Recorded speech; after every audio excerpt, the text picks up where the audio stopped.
Sir, ನಾನು ಓದ್ಲಿಕ್ಕೆ ಕೂತಿರ್ತೇನೆ, ಆದ್ರೆ ಅದ್ಯಾವುದೋ ಮೊಬೈಲ್ನ ನೋಟಿಫಿಕೇಶನ್ ಬರುತ್ತೆ. ಸರ್, ನಾನು ಓದ್ಲಿಕ್ಕೆ ಕೂತಿರ್ತೇನೆ, ಮಿಕ್ಸರ್ ಸೌಂಡು, ಯಾವುದೋ ಒಬ್ಬ ಫ್ರೆಂಡ್ ಕರೀತಾನೆ, ಬಿಗ್ ಬಾಸು, ಸೀರಿಯಲ್ಸು, ಅದು ಇದು ಡಿಸ್ಟ್ರಾಕ್ಷನ್ಸ್ಗಳು ಇವೆ, ಅದು ನಿಜ, ರಿಯಲ್. ಬಟ್ ಡಿಸ್ಟ್ರಾಕ್ಷನ್ಸ್ಗಳನ್ನ ಹೇಗೆ ಕಡಿಮೆ ಮಾಡೋದು, ಆ ಡಿಸ್ಟ್ರಾಕ್ಷನ್ಸ್ಗಳನ್ನ ತೆಗೆದು ಹಾಕಿ ನಮ್ಮ ಮೈಂಡ್ ಅನ್ನ ಹೇಗೆ ಫೋಕಸ್ ಮಾಡೋದು ಅನ್ನೋದು ಅದಕ್ಕಿಂತ ವೆರಿ ಇಂಪಾರ್ಟೆಂಟ್ ಆಗತ್ತೆ. ಈ ಕ್ಲಾಸ್ ನಲ್ಲಿ ನಾನು ಹೇಳ್ತೇನೆ ಹೇಗೆ ಜೀರೋ ಡಿಸ್ಟ್ರಾಕ್ಷನ್ಸ್ಗಳನ್ನ ಮಾಡ್ಕೊಳ್ಬಹುದು, ನಿಮ್ಮ ಮೈಂಡ್ ಅನ್ನ ಫೋಕಸ್ ಮಾಡಿ ಬೆಟರ್ ರಿಸಲ್ಟ್ಸ್ ಗಳನ್ನ ಅಚೀವ್ ಮಾಡಬಹುದು ಅಂತ. ಹಾಗಾದ್ರೆ ಇನ್ಯಾಕ್ wait, let's start. Hi, hello, ನಮಸ್ಕಾರ ಮಕ್ಕಳೇ. ನಮ್ಮ ಜೀವನದ ಪ್ರತಿಯೊಂದು ಘಟ್ಟದಲ್ಲೂ ನಾವು ಡಿಸ್ಟ್ರಾಕ್ಷನ್ಸ್ಗಳನ್ನ ಫೈಂಡ್ ಔಟ್ ಮಾಡ್ತೇವೆ. ಈ ಡಿಸ್ಟ್ರಾಕ್ಷನ್ಸ್ಗಳು ನಮ್ಮ ಫೋಕಸ್ ಅನ್ನ ಕೆಳಗಿಳಿಸುತ್ತೆ. ಆ ಫೋಕಸ್ಸು ಡೈರೆಕ್ಟ್ ಆಗಿ ನಮ್ಮ ರಿಸಲ್ಟ್ ಮೇಲೆ ಇಂಪ್ಯಾಕ್ಟ್ ಅನ್ನ ಕೊಡುತ್ತೆ. ಹೀಗಾಗಿ ನೀವು ಸಹ ಜೀವನದಲ್ಲಿ ಡಿಸ್ಟ್ರಾಕ್ಷನ್ಸ್ಗಳಿಂದ ಬೇಜಾರಾಗಿದ್ರೆ, ಅದಕ್ಕೆ ಒಂದು ಸೊಲ್ಯೂಷನ್ ಅನ್ನ ಹುಡುಕ್ತಾ ಇದ್ರೆ, you have come to the right video. ಈ ಒಂದು ವಿಡಿಯೋದಲ್ಲಿ ಯಾವ್ದ್ಯಾವುದು ಡಿಸ್ಟ್ರಾಕ್ಷನ್ಸ್ಗಳು, ಹೇಗೆ ಅದನ್ನು ಎಲಿಮಿನೇಟ್ ಮಾಡೋದು ಅಂತ ಸ್ಟೆಪ್ ಬೈ ಸ್ಟೆಪ್ ಹೇಳ್ತೇನೆ. ಸೊ ಕೊನೆ ತನಕ ನೋಡಿ. ಪ್ರತಿಯೊಂದು ಸ್ಲೈಡು, ಪ್ರತಿಯೊಂದು ಪಾಯಿಂಟು ನಿಮ್ಮ ಜೀವನವನ್ನೇ ಬದಲಾಯಿಸುವಂತಹ ಸಾಮರ್ಥ್ಯವನ್ನು ಹೊಂದಿದೆ. ಹಾಗಾದ್ರೆ ಇನ್ಯಾಕ್ wait, let's start. You sit to study. ನೀವು ಓದ್ಲಿಕ್ಕೆ ಕೂತಿರ್ತೀರಾ, and suddenly something distracts you. But ಗೋಡೆ ಮೇಲೆ ಹರಿದಾಡ್ತಾ ಇರುವಂತಹ ಒಂದು ಸಣ್ಣ ಇರುವೆ ಇರಬಹುದು, ಅಮ್ಮ ಮಿಕ್ಸರ್ ಹಚ್ಚಿರ್ತಾರೆ ಅದಿರಬಹುದು, ಟಿವಿಯಲ್ಲಿ ಆಗ್ತಾ ಇರುವಂತಹ ಬಿಗ್ ಬಾಸ್ ಇರಬಹುದು, ಪಕ್ಕದ ಮನೆಯಲ್ಲಿ ಯಾರ್ದೋ ಮನೆಯಲ್ಲಿ ನಡೀತಾ ಇರುವಂತಹ ಜಗಳ ಇರಬಹುದು. ಎಲ್ಲವೂ ನಿಮ್ಮನ್ನ ಡಿಸ್ಟ್ರಾಕ್ಟ್ ಮಾಡುತ್ತೆ. Sounds familiar? ಇದು ಸಹ ನಿಮ್ಮ ಜೀವನದಲ್ಲಿ ಆಗ್ತಾ ಇದೆಯಾ? ಅಥವಾ ಯಾವುದೋ ಒಂದು ಮೊಬೈಲ್ನಲ್ಲಿ ಬಂದಂತಹ ನೋಟಿಫಿಕೇಶನ್ ಇರಬಹುದು, ಅಥವಾ ಯಾರೋ ಒಬ್ರು ಕರಿಬಹುದು ನಿಮಗೆ ಈ ಕೆಲಸ ಮಾಡು ಬಾ ಅಂತ, ಅಥವಾ ಆಟ ಆಡ್ಲಿಕ್ಕೆ. Let's fix that. ಇವುಗಳಿಂದ ನೀವು ಯಾವ ಟೈಮ್ನಲ್ಲಿ ಅತ್ಯಂತ ಫೋಕಸ್ಡ್ ಆಗಿ ಓದಿ ಬೆಟರ್ ರಿಸಲ್ಟ್ಸ್ಗಳನ್ನ ತೆಗೆದುಕೊಳ್ಬೋದಿತ್ತೋ ಅದು ನಿಮ್ಮ ಹತ್ರ ಆಗ್ತಾ ಇಲ್ಲ. ಹೀಗಾಗಿ ಇದನ್ನ ಫಿಕ್ಸ್ ಮಾಡೋದು ಅತ್ಯಂತ ಇಂಪಾರ್ಟೆಂಟ್ ಆಗತ್ತೆ. ಈ ಒಂದು ಕ್ಲಾಸ್ನಲ್ಲಿ ಅದನ್ನ ಹೇಗೆ ಫಿಕ್ಸ್ ಮಾಡೋದು ಅಂತ ಸ್ಟೆಪ್ ಬೈ ಸ್ಟೆಪ್ ಹೇಳ್ತೇನೆ. ಯಾಕೆ ಮ್ಯಾಟರ್ ಆಗತ್ತೆ ಸರ್? ಡಿಸ್ಟ್ರಾಕ್ಷನ್ಸ್ ಇದೆ, ಬಟ್ ಅದಾದ್ಮೇಲೆ ನಾನು ಸಹ ಓದ್ತಾ ಇರ್ತೇನೆ, ಏನು ಸರ್ ಏನು ಪ್ರಾಬ್ಲಮ್ಮು ಅಂತೀರಾ? ನಾನು ಪದೇ ಪದೇ ಅದೆಷ್ಟೋ ಕ್ಲಾಸ್ಗಳಲ್ಲಿ ಹೇಳಿದ್ದೇನೆ, ನೀವು 10 ತಾಸು ಓದ್ತಿರೋ 12 ತಾಸು ಓದ್ತಿರೋ ಮ್ಯಾಟರ್ ಆಗಲ್ಲ, ನೀವು ಎಷ್ಟು ಗಂಟೆ ಫೋಕಸ್ಡ್ ಆಗಿ ಓದ್ತೀರಾ ಅನ್ನೋದು ಮ್ಯಾಟರ್ ಆಗತ್ತೆ. ಸೊ ಹೀಗಾಗಿ ಫೋಕಸ್ ಬರಬೇಕು ಅಂದರೆ ಡಿಸ್ಟ್ರಾಕ್ಷನ್ಸ್ಗಳು ಜೀರೋ ಆಗಬೇಕು ಅಥವಾ ಲೆಸ್ ಆಗಬೇಕು. ಅದಕ್ಕೋಸ್ಕರ ಇದು ಮ್ಯಾಟರ್ ಆಗತ್ತೆ. ಅದೆಲ್ಲದಕ್ಕಿಂತ ಹೆಚ್ಚಾಗಿ ನೀವು ಕ್ಲಾಸ್ 10th ಅನ್ನೋ ಒಂದು ವೆರಿ ಇಂಪಾರ್ಟೆಂಟ್ ಸ್ಟೇಜಲ್ಲಿದ್ದೀರಾ. ಇದು ನಿಮ್ಮ ಜೀವನದ ಭವಿಷ್ಯಕ್ಕೆ ಒಂದು ಅಡಿಪಾಯವನ್ನು ಹಾಕೊಡತ್ತೆ. ಹೀಗಾಗಿ ನಿಮ್ಮ ಫ್ಯೂಚರನ್ನು ಸೆಕ್ಯೂರ್ ಮಾಡ್ಕೊಳ್ಬೇಕಂದ್ರೆ, ಒಳ್ಳೆ ಕಾಲೇಜಿಗೆ ಹೋಗ್ಬೇಕಂದ್ರೆ, ಒಳ್ಳೆ ಬ್ರಾಂಚ್, ನಿಮಗೆ ಇಷ್ಟವಾಗಿರುವಂತಹ ಸ್ಟ್ರೀಮನ್ನು ಸೆಲೆಕ್ಟ್ ಮಾಡಬೇಕಂದ್ರೆ ಕ್ಲಾಸ್ 10th ಮ್ಯಾಟರ್ ಆಗೇ ಆಗತ್ತೆ. ಅದು ಮ್ಯಾಟರ್ ಆಗಬೇಕು ಅಂದರೆ ನಿಮ್ಮ ರಿಸಲ್ಟ್ಸ್ಗಳು ಸಹ ಚೆನ್ನಾಗಿ ಇರಲೇಬೇಕು. ಹೀಗಾಗಿ ಫೋಕಸ್ ಹೆಚ್ಚಿಗೆ ಇರಬೇಕು, ಡಿಸ್ಟ್ರಾಕ್ಷನ್ಸ್ಗಳು ಕಡಿಮೆ ಇರಬೇಕು. ಆವಾಗ ಸ್ಟ್ರೆಸ್ ಸಹ ಕಡಿಮೆ ಆಗತ್ತೆ, ನಿಮ್ಮ ರಿಸಲ್ಟ್ಸ್ಗಳು ಬೆಸ್ಟ್ ಆಗತ್ತೆ. ಸೊ ಇದರಿಂದ ಅರ್ಥ ಆಗ್ತಾ ಇದೆ ಅನ್ಕೊಳ್ತೇನೆ ಯಾಕೆ ನೀವು ಡಿಸ್ಟ್ರಾಕ್ಷನ್ಸ್ಗಳನ್ನ ತೆಗೆದು ಹಾಕಬೇಕು ಅಂತ. ಫಸ್ಟ್ ನಿಮಗೇನು ಡಿಸ್ಟ್ರಾಕ್ಟ್ ಮಾಡ್ತಾ ಇದೆ ಅಂತ ನೋಟ್ ಡೌನ್ ಮಾಡ್ಕೊಳ್ಳಿ. ಒಂದು 2 to 3 hours ನೀವು ಓದ್ಲಿಕ್ಕೆ ಕೂತಿದ್ದೀರಾ ಅಂದರೆ ಯಾವಾಗ ನೀವು ಗ್ಯಾಪನ್ನು ತೆಗೆದುಕೊಳ್ತಾ ಇದ್ದೀರಾ, ಯಾವಾಗ ನಿಮ್ಮ ಮೈಂಡ್ ಡಿವಿಯೇಟ್ ಆಗ್ತಾ ಇದೆ, ಅದನ್ನು ನೋಟ್ ಡೌನ್ ಮಾಡ್ಕೊಳ್ಳೋದು ವೆರಿ ಇಂಪಾರ್ಟೆಂಟ್ ಆಗತ್ತೆ. ಯಾಕಂದ್ರೆ ಎಲ್ಲಿ ತನಕ ಸಮಸ್ಯೆ ಏನಿದೆ ಅಂತ ನಮ್ಗೆ ಗೊತ್ತಾಗಲ್ವೋ ಅಲ್ಲಿ ತನಕ ಸೊಲ್ಯೂಷನ್ ಅನ್ನ ಕಂಡುಹಿಡಿಯಲಿಕ್ಕೂ ಆಗಲ್ಲ. ಹೀಗಾಗಿ ಸೋಷಿಯಲ್ ಮೀಡಿಯಾ, ಸರ್ ನಿಮ್ಮದೇ ಯೂಟ್ಯೂಬ್ ಚಾನಲ್ ಇದೆ ಪರೀಕ್ಷೆದು, ಅದರಲ್ಲಿ ನಾನು ಓದ್ತೇನೆ, ಅದು ಸಹ ಸೋಷಿಯಲ್ ಮೀಡಿಯಾ ಅಲ್ವಾ ಅನ್ಬಹುದು. ಪ್ರತಿಯೊಂದಕ್ಕೂ ಎರಡು ಮುಖ ಇರುತ್ತೆ, ಒಂದು ಪಾಸಿಟಿವ್ ಮತ್ತೊಂದು ನೆಗೆಟಿವ್. ಇಲ್ಲೂ ಸಹ ಅದೇ, ನೀವು ಮೊಬೈಲಲ್ಲಿ ಓದ್ತಾ ಇದ್ದೀರಾ, ಭೇಷ್, that's the best thing you can do. ಆದರೆ ಓದುವ ನೆಪದಲ್ಲಿ ಇನ್ಸ್ಟಾಗ್ರಾಮ್ನ ರೀಲ್ಸ್ಗಳನ್ನ ಅಥವಾ ಯೂಟ್ಯೂಬ್ನ ಯಾವುದೋ ಶಾರ್ಟ್ಸ್ಗಳನ್ನ ನೋಡ್ತಾ ಟೈಮ್ ವೇಸ್ಟ್ ಮಾಡ್ತಾ ಇದ್ದೀರಾ, ಅದು ನಿಮ್ಮನ್ನ ಡಿಸ್ಟ್ರಾಕ್ಟ್ ಮಾಡ್ತಾ ಇದೆಯಾ? ಹಾಗಾದರೆ ಸೋಷಿಯಲ್ ಮೀಡಿಯಾ ನಿಮ್ಮನ್ನ ಡಿಸ್ಟ್ರಾಕ್ಟ್ ಮಾಡ್ತಾ ಇದೆ ಅಂತ ಅರ್ಥ. Got it? Friends and chats, ನಾನಂತೂ ಬಲವಾಗಿ ನಂಬ್ತೇನೆ, ಫ್ರೆಂಡ್ಸು ಜೀವನದಲ್ಲಿ ಅತ್ಯಂತ ದೊಡ್ಡ ಪಾಠನ್ನ ಪ್ಲೇ ಮಾಡ್ತಾರೆ. ಆದರೆ ಯಾವಾಗ ಅದೇ ಫ್ರೆಂಡ್ಸ್ಗಳಿಂದ ನಾವು ಮುಂದೆ ಹೋಗ್ಲಿಕ್ಕೆ ಆಗಲ್ವೋ, ಯಾವಾಗ ಅದೇ ಫ್ರೆಂಡ್ಸ್ಗಳು ನಮ್ಮನ್ನ ಹಿಂದಕ್ಕೆ ಎಳ್ಕೊಂಡು ಹೋಗ್ತಾರೋ, ಆವಾಗ ನೀವು ಸೀರಿಯಸ್ ಆಗಿ ಯೋಚನೆ ಮಾಡಬೇಕಾಗತ್ತೆ. ಫ್ರೆಂಡ್ಸು ವೆರಿ ಇಂಪಾರ್ಟೆಂಟ್ ಅಂತ 100 ಬಾರಿ ಹೇಳಿದ್ದೇನೆ. ಆದರೆ ಯಾವಾಗ ಯಾವುದಕ್ಕೆ ಎಷ್ಟು ಇಂಪಾರ್ಟೆನ್ಸ್ ಕೊಡಬೇಕು ಅನ್ನೋದು ಸಹ ಅಷ್ಟೇ ಮ್ಯಾಟರ್ ಆಗತ್ತೆ. ನೀವು ಓದ್ತಾ ಇರ್ತೀರಾ, ಯಾವುದೋ ಒಬ್ಬ ಫ್ರೆಂಡ್ ಬಂದು ಬಾ ಹಿಂಗೆ ತಿರ್ಗಾಡ್ಕೊಂಡು ಬರೋಣ ಅಂತಾರೆ. ನೀವೇನು 5 ನಿಮಿಷ ಓದ್ಲಿಕ್ಕೆ ಕೂತಿರ್ತೀರ, ಆದರೆ ನೀವು ನೋ ಅಂತ ಹೇಳಲ್ಲ. ಯಾಕಂದ್ರೆ ದೋಸ್ತ ನಾನು ಕರೆದಾಗ ಎಷ್ಟೋ ಸಲ ಬಂದಿದ್ದಾನೆ, ಈ ಸಲ ಹೋಗ್ಬಿಡೋಣ ಅಂತ. ಇದೇ 1 ಸಲ ಆಗತ್ತೆ, 2 ಸಲ, 3 ಸಲ, ಅದೇ ರೂಢಿ ಆಗ್ತಾ ಹೋಗುತ್ತೆ. ಇನ್ನು ಚಾಟ್ಸ್ಗಳಿಂದ ನಾವು ಬಹಳಷ್ಟು ಕಾಲ್ಸ್ಗಳನ್ನ ಇಂದು ಚಾಟ್ಸ್ಗಳು ರಿಪ್ಲೇಸ್ ಮಾಡಿವೆ. ಕಾಲ್ ಮಾಡೋದ್ರಿಂದ ರಿಂಗ್ ಆಗತ್ತೆ, ಅದೆಲ್ಲ ಒಂದಷ್ಟು ಡಿಸ್ಟರ್ಬೆನ್ಸ್ ಆಗತ್ತೆ ಅಂತ ಚಾಟ್ಸ್ನಲ್ಲಿ ಎಷ್ಟೋ ಕೆಲಸವನ್ನು ಮುಗಿಸ್ತೇವೆ. ಆದರೆ ಈ ಚಾಟ್ಸ್ಗಳು ವಾಟ್ಸ್ಆ್ಯಪ್ ಇರ್ಬೋದು, ಇನ್ಸ್ಟಾಗ್ರಾಮ್ನ DM ಇರ್ಬೋದು, ಎಲ್ಲಿದೆ ಇರ್ಬೋದು, ಅದನ್ನು ಪಾಸಿಟಿವ್ ಆಗಿ ಯುಟಿಲೈಸ್ ಮಾಡ್ಕೊಳ್ಳೋದು ಇಂಪಾರ್ಟೆಂಟ್ ಆಗತ್ತೆ. ನಮ್ಮ ಪರೀಕ್ಷೆ ಆ್ಯಪ್ನಲ್ಲಿ ನಿಮಗೂ ಸಹ ಒಂದು ಚಾಟ್ ಬಾಕ್ಸ್ ಥರ ಡೌಟ್ ಸಾಲ್ವಿಂಗ್ ಸಿಕ್ಕಿದೆ. ಅದರ ಬೆಸ್ಟ್ ಯುಟಿಲೈಸೇಷನ್ ನೀವು ಮಾಡ್ಕೊಳ್ಬೋದು, ಪಾಸಿಟಿವ್ ಆಗಿರುವಂಥದ್ದು. ಈ ಒಂದು 10th ಅನ್ನೋ ಸ್ಟೇಜಲ್ಲಿ ನೀವಿದ್ದಾಗ ನಿಮ್ಮ ವಯಸ್ಸಿನಲ್ಲಿ ಅದೆಷ್ಟೋ ಬಾರಿ ನಿಮ್ಮ ತಲೆ ಎಲ್ಲೆಲ್ಲೋ ಓಡ್ತಾ ಇರತ್ತೆ. ಹೀಗಾಗಿ ಈ ಚಾಟ್ಸ್ಗಳನ್ನ ಕರೆಕ್ಟಾಗಿ ಯುಟಿಲೈಸ್ ಮಾಡ್ಕೊಳ್ಳೋದು ವೆರಿ ವೆರಿ ಇಂಪಾರ್ಟೆಂಟ್ ಆಗುತ್ತೆ. ಇದು ಸಹ ನಿಮ್ಮನ್ನ ಡಿಸ್ಟ್ರಾಕ್ಟ್ ಮಾಡುತ್ತೆ. ಗೇಮ್ಸ್, ಫ್ರೀ ಫೈರ್ ಇರ್ಬೋದು, ಪಬ್ಜಿ ಇರ್ಬೋದು, ಅದೆಷ್ಟೋ ಗೇಮ್ಸ್ಗಳಿವೆ ಮಾರ್ಕೆಟ್ನಲ್ಲಿ. ನಾನು ಗೇಮ್ಸ್ಗಳನ್ನ ಕಂಪ್ಲೀಟ್ 0 ಮಾಡಿಬಿಡಿ ಅಂತ ಹೇಳಲ್ಲ. ನಾನು ಯಾವುದನ್ನೂ ಸಹ ಎಲ್ಲವನ್ನೂ ಸಹ ತೆಗೆದು ಹಾಕಿ ಅಂತ ಖಂಡಿತವಾಗಿಯೂ ಹೇಳಲ್ಲ. ನಾನು ಹೇಳೋದು ಇವುಗಳನ್ನ ನಾವು ಕಡಿಮೆ ಮಾಡಬೇಕು. ನೆಕ್ಸ್ಟ್ ಸ್ಲೈಡ್ಸ್ಗಳಲ್ಲಿ ಹೇಳ್ತೇನೆ ಹೇಗೆ ಕಡಿಮೆ ಮಾಡೋದು ಅಂತ. ಬಟ್ ಫಸ್ಟ್ ಸ್ಟೆಪ್ ಏನಾಗುತ್ತೆ, ನಾವು ಎಕ್ಸೆಪ್ಟ್ ಮಾಡ್ಕೊಳ್ಳೋದು. ಹಾಂ, ನಾನು ಸೋಷಿಯಲ್ ಮೀಡಿಯಾನ ಹೆಚ್ಚಿಗೆ ಉಪಯೋಗಿಸ್ತೇನೆ, ಹೌದು ನಾನು ಗೇಮ್ಸ್ಗಳನ್ನ ಹೆಚ್ಚಿಗೆ ಆಡ್ತೇನೆ.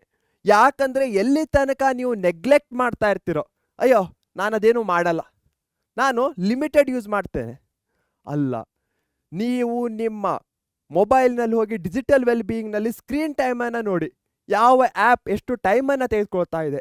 ಹಾಗೆ ಜನರಲಿ ನೀವು ನಿಮ್ಮ ದಿನವನ್ನು ಅಬ್ಸರ್ವ್ ಮಾಡಿದಾಗ ನಿಮಗೂ ಗೊತ್ತಾಗತ್ತೆ ಎಲ್ಲಿ ನಿಮ್ಮ ಟೈಮ್ ಹೋಗ್ತಾ ಇದೆ ಅಂತ. ಹೀಗಾಗಿ ನೀವು ಗೇಮ್ಸ್ಗಳನ್ನ ಆಡ್ತಾ ಇದ್ದೀರಾ, ಹಾಗಾದರೆ ಅದನ್ನು ಹೇಗೆ ಕಡಿಮೆ ಮಾಡೋದು ಅನ್ನೋದು ಇಂಪಾರ್ಟೆಂಟ್ ಆಗುತ್ತೆ. ಓವರ್ ಥಿಂಕಿಂಗ್ ಆರ್ ಬೋರ್ಡಮ್, ಇದನ್ನು ಸಹ ನಾನು ಏನಂತ ಹೇಳ್ತೇನೆ, ಪ್ರತಿಯೊಬ್ಬ ಮನುಷ್ಯನಿಗೂ ಸಹ ತಲೆ ಇದೆ. ತಲೆ ಇರೋದೇ ಯೋಚನೆ ಮಾಡಲಿಕ್ಕೆ. ಯೋಚನೆ ಮಾಡೋದು ಖಂಡಿತವಾಗಿಯೂ ತಪ್ಪಲ್ಲ. ಅದಲ್ಲದೆ ನಮ್ಮ ಮನಸ್ಸು ಬಹಳಷ್ಟು ಬಾರಿ ಪಾಸಿಟಿವ್ಸ್ಗಳಿಗಿಂತ ನೆಗೆಟಿವ್ಸ್ಗಳನ್ನ ಯೋಚನೆ ಮಾಡುತ್ತೆ, ಅದು ಸಹ ಫೈನು. ಆದರೆ ಯಾವ್ದ್ಯಾವುದು ನಮ್ಮ ಕೈಯಲ್ಲಿಲ್ಲೋ, ಫಾರ್ ಎಕ್ಸಾಂಪಲ್ 10th ರಿಸಲ್ಟ್ ಏನಾಗುತ್ತೋ ಏನು, ಪೇಪರ್ ಟಫ್ ಬಂದುಬಿಟ್ರೆ, ಪೇಪರ್ ಲೀಕ್ ಆಗಿಬಿಟ್ರೆ, ಇಂತಹ ಓವರ್ ಥಿಂಕಿಂಗ್ಗಳಿಂದ ಏನಾದರೂ ಉಪಯೋಗ ಇದೆಯಾ? ನಮ್ಮ ಕಂಟ್ರೋಲಲ್ಲಿಲ್ಲ. ಯಾವುದು ನಮ್ಮ ಕಂಟ್ರೋಲಲ್ಲಿಲ್ವೋ ಅದನ್ನು ನಮ್ಮ ಯೋಚನೆಯಿಂದನೂ ಸಹ ತೆಗೆದುಹಾಕೋದು ಅಷ್ಟೇ ಒಳ್ಳೆಯದಾಗತ್ತೆ.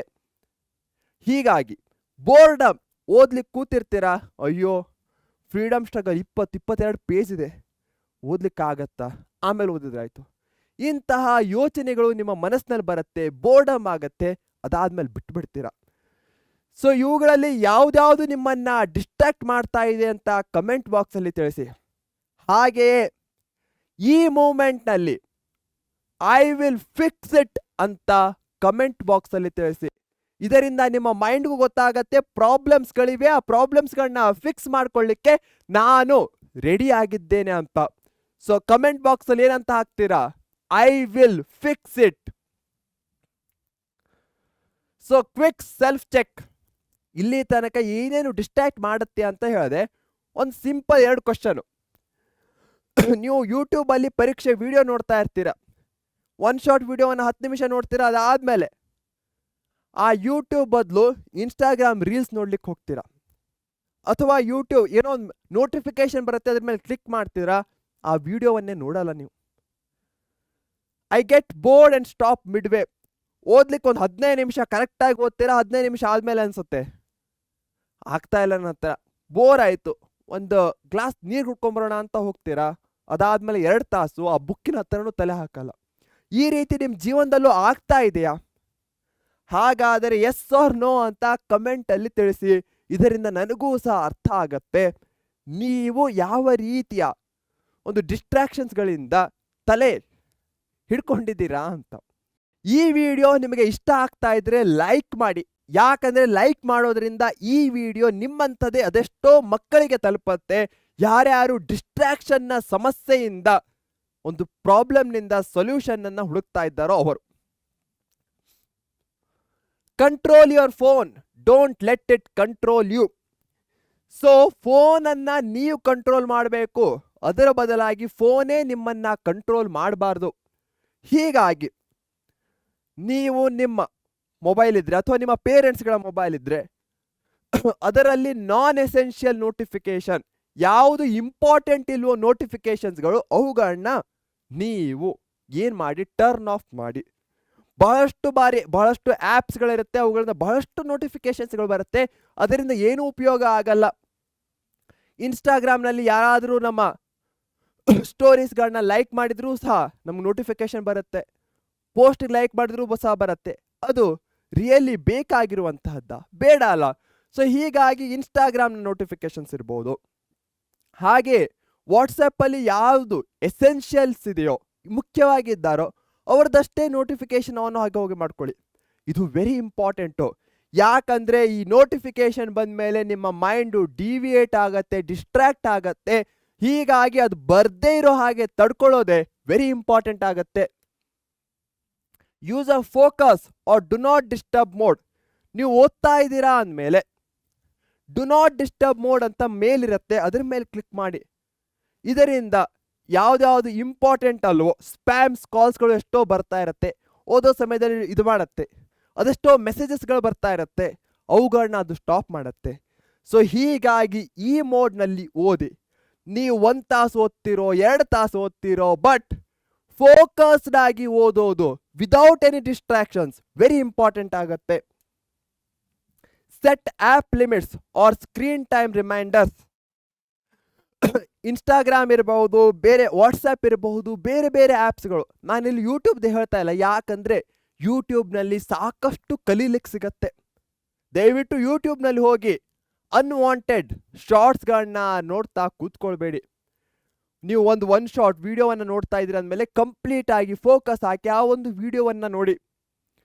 ಹಾಗೆ ಯಾವುದ್ಯಾವುದು ಆ್ಯಪ್ಸ್ಗಳು ನಿಮ್ಮ ಡಿಸ್ಟ್ರಾಕ್ಷನ್ಸನ್ನು ಮಾಡ್ತಾ ಇದೆಯೋ ಅವುಗಳನ್ನ ಅನ್ಇನ್ಸ್ಟಾಲ್ ಮಾಡಲಿಕ್ಕೆ ಆಗ್ತಾ ಇಲ್ವೋ ಅವುಗಳಿಗೆ ಟೈಮರನ್ನು ಸೆಟ್ ಮಾಡಿ. 40 ಮಿನಿಟ್ಸ್ ಆದಮೇಲೆ ಅದು ಆಟೋಮೆಟಿಕಲಿ ಶಟ್ ಡೌನ್ ಆಗೋ ಥರ. ಇದರಿಂದ ನಿಮಗೂ ಸಹ ಆ ಟೈಮಿನ ಬೆಲೆ ಗೊತ್ತಾಗತ್ತೆ. ಇಲ್ಲ ಅಂದರೆ ನೀವು ಸ್ಕ್ರೋಲ್ ಮಾಡ್ತಾ ಹೋಗ್ತೀರಾ, 1 ತಾಸು ಆಗುತ್ತೆ, 2 ತಾಸು ಆಗುತ್ತೆ, ಕೊನೆಗೆ ಏನೂ ಸಿಗಲ್ಲ. Move distracting apps to a hidden folder. ನಿಮಗೆ ಯಾವುದ್ಯಾವುದು ಡಿಸ್ಟ್ರಾಕ್ಷನ್ಸ್ಗಳನ್ನ ಮಾಡುತ್ತೋ ಅವುಗಳನ್ನ ಹಿಡನ್ ಫೋಲ್ಡರ್ಸ್ನಲ್ಲಿ ಹಾಕಿ, ಅಥವಾ ಫ್ರಂಟ್ ಹೋಮ್ ಪೇಜ್ನಿಂದ ದೂರ ಇಡಿ. ಯಾಕಂದರೆ ಎಷ್ಟು ನಮಗೆ ಅದನ್ನು ಎಕ್ಸೆಸ್ ಮಾಡಲಿಕ್ಕೆ ಕಷ್ಟ ಆಗುತ್ತೋ ಅಷ್ಟೇ ಅದನ್ನು ಯೂಸ್ ಮಾಡೋದು ಸಹ ಕಡಿಮೆ ಮಾಡ್ತೇವೆ. ಹೀಗಾಗಿ ಅದೇ ಕಣ್ಮುಂದೆ ತಂದರೆ ಸ್ಕ್ರೋಲ್ ಮಾಡ್ತಾ ಹೋಗ್ತೇವೆ. ಅದೇ ಯಾವುದಾದ್ರೂ ಹಿಡನ್ ಫೋಲ್ಡರ್ನಲ್ಲಿ ಇಟ್ಟಿದ್ವಿ ಅಂದರೆ ಅದನ್ನು ನಾವು ಮುಟ್ಟುವಂತಹ ಸಾಮರ್ಥ್ಯ ಅಷ್ಟೇ ಕಡಿಮೆ ಆಗುತ್ತೆ. Log out of apps after use. ನಾನು ಬಹಳಷ್ಟು ಬಾರಿ ಮಾಡ್ತಾ ಇರ್ತೇನೆ, ಎಸ್ಪೆಷಲಿ ಇನ್ಸ್ಟಾಗ್ರಾಮ್ನಲ್ಲಿ ನಾನು ಸಹ ಬಹಳಷ್ಟು ಸ್ಕ್ರೋಲ್ ಮಾಡ್ತಾ ಇರ್ತೇನೆ. ಹೀಗಾಗಿ ನಾನು ನೆಕ್ಸ್ಟ್ ಟೈಮ್ ಡೈರೆಕ್ಟ್ ನನ್ನ ಅಕೌಂಟಿಗೆ ಲಾಗಿನ್ ಆದರೆ ಮತ್ತೆ ಸ್ಕ್ರೋಲ್ ಮಾಡ್ತೇನೆ, ಅದಕ್ಕೆ ಯೂಸ್ ಮಾಡೋದು ಅದಾದಮೇಲೆ ಲಾಗೌಟ್ ಮಾಡ್ತೇನೆ. ಅದೇ ನೆಕ್ಸ್ಟ್ ಟೈಮ್ ಮತ್ತೆ ಲಾಗಿನ್ ಆಗಬೇಕಂದ್ರೆ ಮತ್ತೆ ಐಡಿ ಹಾಕಬೇಕು, OTP ಬರುತ್ತೆ, ಮತ್ತೆ ಲಾಗಿನ್ ಆಗಬೇಕಾಗತ್ತೆ. ಯಾಕಂದರೆ ಪಾಸ್ವರ್ಡ್ ಅಂತೂ ನೆನಪಲ್ಲಿ ಇರಲ್ಲ, ಅದಕ್ಕೋಸ್ಕರ. ಸೊ ಹೀಗಾಗಿ ನೀವು ಸಹ ಯಾವ ಯಾವ ಆ್ಯಪ್ಸ್ಗಳು ನಿಮ್ಮ ತಲೆಯನ್ನ ಅವುಗಳಲ್ಲೇ ಅತಿ ಹೆಚ್ಚು ಟೈಮ್ ಇಡಿ ಅಂತ ಹೇಳುತ್ತೋ ಅವುಗಳನ್ನ ಲಾಗೌಟ್ ಮಾಡಿ ಯೂಸ್ ಮಾಡಿದ ಮೇಲೆ. ಸೊ ಮತ್ತೊಂದ್ಸಲ ಹೇಳ್ತೇನೆ, ಮೊಬೈಲು ನಿಮ್ಮನ್ನ ಕಂಟ್ರೋಲ್ ಮಾಡಬಾರ್ದು, ನೀವು ಮೊಬೈಲನ್ನು ಕಂಟ್ರೋಲ್ ಮಾಡಬೇಕು. ಹಾಗೆ ಬಹಳಷ್ಟು ಬಾರಿ ನಮ್ಮ ತಲೆ ಅಲ್ಲಿ ಇಲ್ಲಿ ಎಲ್ಲೆಲ್ಲೋ ಓಡ್ತಾ ಇರತ್ತೆ. ನಾವು ಹಿಸ್ಟ್ರಿಯಲ್ಲಿ ಫ್ರೀಡಮ್ ಸ್ಟ್ರಗಲ್ ಅನ್ನು ಓದ್ತಾ ಇರ್ತೇವೆ, ಬಟ್ ಮೈಂಡಲ್ಲಿ ವಿರಾಟ್ ಕೊಹ್ಲಿನೋ, ರೋಹಿತ್ ಶರ್ಮಾನೋ, ಮಹೇಂದ್ರ ಸಿಂಗ್ ಧೋನಿನೋ, IPL ಏನೋ ಓಡ್ತಾ ಇರುತ್ತೆ. ಈ ರೀತಿಯ ಮೂಮೆಂಟ್ನಲ್ಲಿ ಯಾವಾಗ ಓದ್ತಾ ಇರಬೇಕಾದ್ರೆ ಅಥವಾ ವಿಡಿಯೋವನ್ನು ಒನ್ ಶಾಟ್ ವಿಡಿಯೋವನ್ನು ನೋಡ್ತಾ ಇರಬೇಕಾದ್ರೆ ಮೈಂಡ್ ಡಿವಿಯೇಟ್ ಆಗ್ತಾ ಇದೆ ಅಂದರೆ ಟೇಕ್ 3 ಡೀಪ್ ಬ್ರೆತ್ಸ್. ಯಾಕೆ ಇಂಪಾರ್ಟೆಂಟ್ ಆಗತ್ತೆ? ಇದು ನಿಮ್ಮನ್ನ ಪ್ರೆಸೆಂಟ್ ಟೈಮಿಗೆ ತೆಗೆದುಕೊಂಡು ಬರುತ್ತೆ. ನಿಮ್ಮ ತಲೆ ಎಲ್ಲೆಲ್ಲೋ ಓಡ್ತಾ ಇರುತ್ತೆ ಅಲ್ಲ, ಅದು ಫುಲ್ ಆಗಿ ಈಗ ಈ ಬ್ರೀತಿಂಗ್ ಸಿಸ್ಟಮ್ ಮೇಲೆ, ನಿಮ್ಮ ಉಸಿರಿನ ಮೇಲೆ ಕಾನ್ಸಂಟ್ರೇಷನ್ ಅನ್ನ ಕೊಡುತ್ತೆ. Write down the distracting thought. ನಿಮ್ಮ ತಲೆಯಲ್ಲಿ ಯಾವುದು ಡಿಸ್ಟ್ರಾಕ್ಟ್ ಮಾಡ್ತಾ ಇದೆ ಅದನ್ನ ಬರೆದು ತೆಗೀರಿ. ಇದು ವೆರಿ ಇಂಪಾರ್ಟೆಂಟ್. ನಾನು ಮಾಡ್ತೇನೆ ನನ್ನ ಜೀವನದಲ್ಲಿ. ಏನಾದರೂ ನಂಗೆ ಸಿಕ್ಕಾಪಟ್ಟೆ ತಲೆ ಹಿಂಡ್ತಾ ಇದೆ ಅಂದ್ರೆ ಅದನ್ನ ಬರೀತೇನೆ, ಬರೆದು ಹಾಕ್ತೇನೆ. ಯಾಕಂದ್ರೆ ಅದು ಬರೆಯೋ ಮುಖಾಂತರ ತಲೆಯಲ್ಲಿರೋದು ಕೈಯಿನ ಮುಖಾಂತರ ಹೊರಗಡೆ ಹೋಗುತ್ತೆ, ಇಲ್ಲ ಅಂದ್ರೆ ಅದು ತಲೆಯಲ್ಲೇ ಸುತ್ತಾ ಇರುತ್ತೆ. ಸೊ ಹೀಗಾಗಿ ಏನೇನು ಡಿಸ್ಟ್ರಾಕ್ಟ್ ಮಾಡ್ತಾ ಇದೆಯೋ ಅದನ್ನ ಬರೆದಿರಿ. ಸೆಟ್ ಅ 10-minute ರೀಸ್ಟಾರ್ಟ್ ಗೋಲ್. ಯಾವಾಗ ಡಿಸ್ಟ್ರಾಕ್ಟ್ ಆಗ್ತಾ ಇದೆ, ಓವರ್ ಥಿಂಕ್ ಆಗ್ತಾ ಇದೆ, ಓಕೆ ಈಗ ಆಗ್ತಾ ಇದೆ, ಬಟ್ 5 minutes ಇರ್ಬೋದು ಅಥವಾ 10 minutes ಆದಮೇಲೆ ನಾನು ಮತ್ತೆ ರೀಸ್ಟಾರ್ಟ್ ಮಾಡ್ತೇನೆ, ನಾನು ಮತ್ತೆ ಫೋಕಸ್ಡ್ ಆಗಿ ಓದ್ತೇನೆ ಅಂತ ಡಿಸಿಷನ್ ಅನ್ನ ಮಾಡಿ. ತಲೆ ಎಲ್ಲೆಲ್ಲೋ ಓಡ್ತಾ ಇರತ್ತೆ, ಆದರೆ ಅದನ್ನ ಕಂಟ್ರೋಲ್ ಮಾಡಿ ಮೊದಲಿಗೆ ಪ್ರೆಸೆಂಟಿಗೆ ತರೋಣ. ಪ್ರೆಸೆಂಟಿಂಗ್ ತಂದಾದ್ಮೇಲೆ ಫೋಕಸ್ಡ್ ಆಗಿ ಸ್ಟಡಿ ಮಾಡೋಣ. ಮಾಡ್ತೀರಾ ತಾನೆ? Yes. Keep a visible timer while studying. ನಿಮ್ಮ ಮುಂದೆ ಒಂದು ಗಡಿಯಾರ ಇರ್ಬೋದು, ಎಷ್ಟು ಗಂಟೆ ನೀವು ಓದ್ಲಿಕ್ಕೆ ಕೂತ್ರಿ ಅಂತ ನೋಟ್ ಡೌನ್ ಮಾಡ್ಕೊಳ್ಳಿ. ಹಾಗೆ ಯಾವಾಗ ಮೈಂಡ್ ಎಲ್ಲೆಲ್ಲಿ ಓಡ್ತಾ ಇದೆ ನೋಡ್ತೀರಿ, ಎಷ್ಟು 10 ನಿಮಿಷ ಹೋಯ್ತು, 15 ನಿಮಿಷ ಹೋಯ್ತು, ನೋಟ್ ಡೌನ್ ಮಾಡ್ಕೊಳ್ಳಿ. ಯಾಕಂದ್ರೆ ಇದರಿಂದ ನಿಮಗೂ ಸಹ ಅರ್ಥ ಆಗುತ್ತೆ ಎಷ್ಟು ಟೈಮ್ ನಾನು ಫೋಕಸ್ಡ್ ಆಗಿ ಓದ್ದೆ, ಎಷ್ಟು ಟೈಮ್ ನನ್ನ ತಲೆ ಓಡಾಡ್ತಾ ಇತ್ತು ಬೇರೆ ಬೇರೆ ಕಡೆ ಅಂತ. ಸ್ಟಾರ್ಟಿಂಗಲ್ಲಿ ಡಿಫಿಕಲ್ಟ್ ಆಗತ್ತೆ, ಆದರೆ ನೀವು ಪದೇ ಪದೇ ಪದೇ ಮಾಡ್ತಾ ಇರಿ. ಆವಾಗ ತಲೆಗೆ ಗೊತ್ತಾಗತ್ತೆ ಇದೇ ಅವನ ಆಕ್ಚುಯಲ್ ರುಟೀನ್ ಅಂತ. ನೀವು ಫಸ್ಟ್ ದಿನ ಮಾಡಿದಾಗ ತಲೆ ಹೇಳುತ್ತೆ, ಅಯ್ಯೋ ಈ ರೀತಿ ಈತ ಮೊದಲು ಮಾಡಿದ್ದೇ ಇಲ್ಲ ಅಲ್ಲ, ಯಾರಾದರೂ ಬೇರೆಯವ್ರು ಇವನನ್ನು ಇನ್ಫ್ಲುಯೆನ್ಸ್ ಮಾಡ್ತಾ ಇದ್ದೀರಾ ಅಂತ ಆ ತಲೆ ಅಷ್ಟೊಂದು ಬೇಗ ಅಡಾಪ್ಟ್ ಆಗಲ್ಲ. ಅದೇ ನೀವು 1 ವಾರ ಮಾಡಿ, 2 ವಾರ ಮಾಡಿ, 21 ದಿನ ಮಾಡಿ, ಅದಾದ್ಮೇಲೆ 22ನೇ ದಿನಕ್ಕೆ ತನ್ನಿಂದ ತಾನೇ ತಲೆ ಹೇಳುತ್ತೆ, ಅಯ್ಯೋ ಇದೇ ರೀತಿ ಮಾಡಬೇಕು ನಾನು ಅಂತ. ನಿಮಗೆ ಆಗ ಎಕ್ಸ್ಟ್ರಾ ಒಂದು ಎಫರ್ಟನ್ನು ಹಾಕೋ ಅವಶ್ಯಕತೆಯೂ ಸಹ ಇರಲ್ಲ. ಮಾಡ್ತೀರಾ ಅನ್ನೋ ಭರವಸೆ ನನಗಿದೆ. ಇದು ಕೇವಲ 10th ಅಲ್ಲ, ನಿಮ್ಮ ಜೀವನದುದ್ದಕ್ಕೂ ಹೆಲ್ಪ್ಫುಲ್ ಆಗುವಂಥದ್ದು. ಯಾಕಂದರೆ ಮುಂದೆ ಬೇರೆ ಬೇರೆ ಬೋರ್ಡ್ ಎಕ್ಸಾಮ್ಸ್ ಇರ್ಬೋದು, ಕಾಂಪಿಟೇಟಿವ್ ಎಕ್ಸಾಮ್ಸ್ಗಳು ಇರಬಹುದು, ಅಥವಾ ನಿಮ್ಮ ಜೀವನನೇ ಇರಬಹುದು, ಅಲ್ಲೂ ಸಹ ಇಂಥ ಬಹಳಷ್ಟು ಡಿಸ್ಟ್ರಾಕ್ಷನ್ಸ್ಗಳನ್ನ ನೀವು ಫೈಂಡ್ ಔಟ್ ಮಾಡ್ತೀರಾ. Saying no politely. ಯಾರೋ ಒಬ್ರೊಂದು ಕೆಲಸವನ್ನು ಕೊಟ್ಟಿರ್ತಾರೆ, ಮಾಡ್ಲಿಕ್ಕೆ ಮನ್ಸಿರಲ್ಲ, ಅದರಲ್ಲೂ ನಮ್ಮ ಕೆಲಸನೇ ಆಗಿರಲ್ಲ, ಬಟ್ ನಾವೆಲ್ಲರೂ ಏನು ಪೊಲೈಟ್ ವ್ಯಕ್ತಿಗಳು, ಇಲ್ಲ ಅಂತ ಹೇಳೋದೇ ಇಲ್ಲ, ಮಾಡಿಬಿಡ್ತೇವೆ. ಅದಾದ್ಮೇಲೆ ಕೊನೆಗೆ ಅನ್ಸುತ್ತೆ, ಅಯ್ಯೋ ಮೊದಲೇ ಬೇಡ ಅಂತ ಹೇಳಬೇಕಾಗಿತ್ತು ಅಂತ. ಅದೇ ರೀತಿ ನಾವೆಲ್ಲರೂ ಮನುಷ್ಯರು ಒಂಥರ ಒಳ್ಳೆಯ ವ್ಯಕ್ತಿಗಳು, ಯಾರಿಗೂ ಸಹ ನೋ ಅಂತ ಹೇಳಲ್ಲ, ಬಟ್ ಜೀವನದಲ್ಲಿ ನೋ ಅಂತ ಹೇಳೋದು ವೆರಿ ವೆರಿ ಇಂಪಾರ್ಟೆಂಟ್ ಆಗತ್ತೆ. ಯಾವಾಗ ನೀವು ನಿಮಗೋಸ್ಕರ ಸ್ಟ್ಯಾಂಡ್ ತೆಗೆದುಕೊಳ್ತೀರೋ, ನೀವು ನಿಮ್ಮ ಭವಿಷ್ಯಕ್ಕೋಸ್ಕರ, ನಿಮ್ಮ 10th ರಿಸಲ್ಟ್ಗೋಸ್ಕರ ನೋ ಅಂತ ಹೇಳ್ತಿರೋ, ಆವಾಗ ನೀವು ಗೆದ್ದಗೆ. ಯಾರೋ ಒಬ್ರು ಹೇಳ್ತಾರೆ, ಬಾ ಆಟಾಡ್ಲಿಕ್ಕೆ ಹೋಗೋಣ, ಬಟ್ ನೀವು 10 ನಿಮಿಷ ಆಗಿರ್ತೀವಿ ಓದಕ್ಕೆ ಕೂತ್ಕೊಂಡು, ನೀವು ಹೇಳ್ತೀರಾ ನಾನೊಂದು 20 minutes ಬಿಟ್ಟು ಬರ್ತೇನೆ, ಯಾಕಂದರೆ ಆವಾಗ ಒಂದು ½ an hour ಓದಿದ ಹಾಗೆ ಆಗತ್ತೆ ಅಂತ. ಇದು ಸಹ ಒಂದು ರೀತಿ ನೋ ಹೇಳೋ ಹಾಗೇನೆ. ಯಾಕಂದರೆ ಇನ್ಸ್ಟೆಂಟ್ಲಿ ನೀವು ಹೋಗಲ್ಲ, ನೀವು ಹೇಳ್ತೀರಾ ನನ್ನ ಟೈಮನ್ನು ನಾನು ವ್ಯಾಲ್ಯೂ ಮಾಡ್ತೇನೆ, ಅದಕ್ಕೋಸ್ಕರ ನಾನು ಬೇಕಾದಂಥ ಎಫರ್ಟ್ಸನ್ನು ಕೊಡ್ತೇನೆ. Let's talk after I finish this topic. ಮನೇಲಿ ತಮ್ಮನೋ, ತಂಗಿನೋ, ಅಣ್ಣನೋ, ಅಕ್ಕನೋ ಯಾರೋ ಬರ್ತಾರೆ, ಯಾವುದೋ ಒಂದು ವಿಷಯದ ಬಗ್ಗೆ ಡಿಸ್ಕಸ್ ಮಾಡಲಿಕ್ಕೆ. ಆ ಟ್ರಿಪ್ಪಿಗೆ ಹೋಗಿದ್ದೆಲ್ಲ ಏನಾಯಿತು? ಆಗ ಕ್ರಿಕೆಟ್ ಆಡ್ಲಿಕ್ಕೆ ಹೋಗಿದ್ದೆಲ್ಲ ಏನಾಯ್ತು ಅಂತ. ಆವಾಗ ನೀವು ಹೇಳಿ, ನಾನೀಗ ಓದ್ತಾ ಇದ್ದೇನೆ, ಇದನ್ನ ಮುಗಿಸಿದ ಮೇಲೆ ನಾನು ಬಂದು ನಿಮ್ಮ ಹತ್ರ ಡಿಸ್ಕಸ್ ಮಾಡ್ತೇನೆ ಅಂತ. ಯಾವುದೇ ಕೆಲಸವನ್ನ ಮಾಡ್ತಾ ಇದ್ದೀರಾ ಅಂದಮೇಲೆ ಅರ್ಧಕ್ಕೆ ಬಿಡಬೇಡಿ. ಹಾಗೆ ನೋ ಅಂತ ಹೇಳೋದನ್ನು ಸಹ ತಿಳ್ಕೊಳ್ಳಿ. ಈ ರೀತಿನೂ ನೋ ಹೇಳ್ಬೋದು, ಡೈರೆಕ್ಟ್ ಆಗಿ ನೋ ಹೇಳ್ತಾ ಇಲ್ಲ. ನಾ ಹೇಳ್ತಾ ಇದ್ದೇನೆ, ಒಂದು 20 ನಿಮಿಷ ಆದ್ಮೇಲೆ ಬರ್ತೇನೆ, ಈ ಕೆಲಸ ಮುಗಿದ ಮೇಲೆ ನಾವು ಡಿಸ್ಕಷನ್ ಮಾಡೋಣ ಅಂತ. ಇದು ಸಹ ಒಂಥರ ನೋ ಇದ್ದ ಹಾಗೆ, ಬಟ್ ಪೊಲೈಟ್ ವೇದಲ್ಲಿ ಹೇಳೋದು. ಓಕೆ, ಇದನ್ನ ಜೀವನದಲ್ಲಿ ಅಡಾಪ್ಟ್ ಮಾಡ್ಕೊಳ್ಳಿ, ಬಹಳಷ್ಟು ಉಪಯುಕ್ತವಾಗಿರುವಂತಹದ್ದು. ಇಲ್ಲಿ ತನಕ ಹೇಳಿದ್ದೆ ಏನೇನು ಮಾಡಬೇಕು ಅಂತ. It's your time. Make your 3 step pledge. ಪ್ರತಿಜ್ಞೆಯನ್ನ ಮಾಡಿ. ಯಾರ್ದೋ ಮೇಲೆ ಪ್ರತಿಜ್ಞೆ ಮಾಡೋದು ಬೇಡ, ನೀವು ನಿಮ್ಮ ಭವಿಷ್ಯಕ್ಕೋಸ್ಕರ ಪ್ರತಿಜ್ಞೆ ಮಾಡಿ. ಐ ವಿಲ್, ಫಾರ್ ಎಕ್ಸಾಂಪಲ್ ನಾನು ಹೇಳ್ತೇನೆ, study for 30 minutes. Focused study for 30 minutes. ಇದು ಫಸ್ಟ್ ಪ್ಲೆಜ್ ಆಗಿರುತ್ತೆ. Second, I will use Instagram for maximum 30 minutes per day. Instagram ಅನ್ನ ಮ್ಯಾಕ್ಸಿಮಮ್ 30 ನಿಮಿಷ ಅಷ್ಟೇ ಉಪಯೋಗಿಸ್ತೇನೆ ಅಂತ ಹೇಳ್ತೇನೆ. ಥರ್ಡ್ ಪ್ಲೆಜ್ ಆಗಿರ್ಬಹುದು, I will not watch Bigg Boss. I will not watch any serials. Okay, ಇಲ್ಲಿ ಕ್ರಿಕೆಟ್ ಅಂತ ಹಾಕ್ಲಿಕ್ಕೆ ನನ್ನ ಮನಸ್ಸಿಲ್ಲ, ಯಾಕಂದ್ರೆ ಕ್ರಿಕೆಟ್ ನನಗೊಂಥರ ಜೀವ ಇದ್ದ ಹಾಗೆ. ಅದರಲ್ಲೂ ಕ್ರಿಕೆಟ್ ಜೀವನದಲ್ಲಿ ಬಹಳಷ್ಟು ಪಾಠಗಳನ್ನ ಕಲಿಸುತ್ತೆ. ಸೊ ಕಂಪ್ಲೀಟ್ ಸ್ಟಾಪ್ ಅಂತೂ ಮಾಡೋದೇ ಇಲ್ಲ, ಏನಾದರೂ ಲಿಮಿಟೆಡ್ ಆಗಿ ಮಾಡಿ ಅಷ್ಟೇ. ಯಾಕಂದ್ರೆ ಸ್ಪೋರ್ಟ್ಸ್ಗಳು ನಮಗೆ ಜೀವನದಲ್ಲಿ ಅದೆಷ್ಟೋ ವ್ಯಾಲ್ಯೂಬಲ್ ಲೆಸನ್ಸ್ಗಳನ್ನ ಕಲಿಸುತ್ತೆ. ಹೇಗೆ ಸೋತಾಗ ಮುಂದಿರುವಂತಹವ್ರನ್ನ ಕಂಗ್ರ್ಯಾಚುಲೇಟ್ ಮಾಡಬೇಕು, ಗೆದ್ದಾಗ ಹೇಗೆ ನಮ್ಮ ಎಫರ್ಟ್ಸ್ಗಳು ಮ್ಯಾಟರ್ ಆಗತ್ತೆ ಅಂತ ಹೇಳುತ್ತೆ. ಎಲ್ಲದಕ್ಕಿಂತ ಹೆಚ್ಚಾಗಿ ಇದು ಜೀವನದಲ್ಲಿ ಒಂದು ಉತ್ಸುಕತೆಯನ್ನ ತರುತ್ತೆ. ಹೀಗಾಗಿ ಸ್ಪೋರ್ಟ್ಸ್ ಅನ್ನ ಇಲ್ಲಂತೂ ಡೆಫಿನೆಟ್ಲಿ ಹಾಕೋ ಮಾತೇ ಇಲ್ಲ. ಸೊ ಇದೇ ರೀತಿ ನೀವು ಯಾವ ಪ್ಲೆಜ್ಗಳನ್ನ ಮಾಡ್ತೀರಾ ಕಮೆಂಟ್ ಸೆಕ್ಷನ್ ಅಲ್ಲಿ ಹಾಕಿ. ಯಾವುದು ನಿಮ್ಮ 3 ಪ್ಲೆಜ್ಗಳು, 1 ಪ್ಲೆಜ್ ಮಾಡ್ತಾ ಇದ್ದೀರೋ ಅದನ್ನಾದ್ರೂ ಹಾಕಿ, 1 ಪ್ಲೆಜ್ ಕಮೆಂಟ್ ಬಾಕ್ಸ್ ಅಲ್ಲಿ. ಯಾಕೆ ಇಂಪಾರ್ಟೆಂಟು, 1 ಪ್ಲೆಜ್ ಅನ್ನ ಹಾಕ್ತೀರಾ, ಅದಾಗ್ಲಿಲ್ಲ ಅಂದ್ರೆ ಅಯ್ಯೋ ನಾನು ಇನ್ನು ಕಮೆಂಟ್ ಅಲ್ಲಿ ಹಾಕಿದ್ದೆ ಆಗಿಲ್ಲ ಅಂತ ಒಂದು ಬೇಜಾರಿರುತ್ತೆ. ಅದೇ ಏನೂ ಎಫರ್ಟ್ಸೇ ಹಾಕಿಲ್ಲ ಅಂದಮೇಲೆ ಅಯ್ಯೋ ನಾನೇನು ಪ್ಲೆಜ್ಜೇ ಮಾಡಿಲ್ಲ, ಪ್ರತಿಜ್ಞೆನೇ ಮಾಡಿಲ್ಲ, ಆರಾಮಾಗಿರ್ಬಹುದು ಅನ್ಕೋತೀರಾ. ಆ ರೀತಿ ಮಾಡಬೇಡಿ.